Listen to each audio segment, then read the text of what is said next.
Türmədə də vəziyyət də mənəm, əziyyət də mənəm bunun. Kimin sözü var, başı papaqlı. Deyən Nihat belə deyir. Gəlin bir də mənlə danışsınlar görək elə. Önceden salam olsun özünü tanıyan herkese, özüne məsuliyyətli sözünü tanıyan herkese.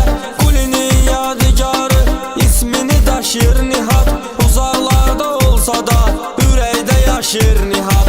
Yatar yattığı yerde mən bilən rahat Kuli, her ne kadar vardısa bizimlə Nihat Kuli. Göz astım bu aləmə Qəbələ torpağında sən, yaxşıların göründün həmişə sol sağında sən. Kuli öz adın verməyib hər kəsə, hər insana, amma layiq olubdur o ad sən tək oğlana. Qardaşalar haçansa qardaşının qisasını, yaxşının əlini tutdun düşmanının yaxasını. Şir kimi cürətlisən, bizimsin Kuli sənsən, sözündə hikmətlisən, bizimsin Kuli sənsən. Hər sözə diqqətlidir, onun üçün hörmətlidir, şanlı şərafətlidir, dəyərli qiymətlidir. Yaxşıların baş tacı oğrudur Nihat Kuli, hər sözündə həqiqət doğrudur Nihat Kuli. Arxamızda Nihat tək dağ kimi qardaş durub, səhvi hər an susturub, haqsıza qan qusturub. Haqqı həmişə nahaqdan ayırmısan, seçmisən, çox projalkalardan əziyyətlə keçmisən. O vaxt özün demişdin hər tərəfdə mənəm, burada vəziyyət mənəm, burada əziyyət mənəm.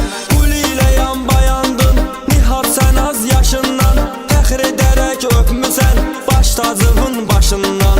Səninlə fəxr eyləyib kriminalın lideri, xeyli çarəsizlərin olmusan ümid yeri.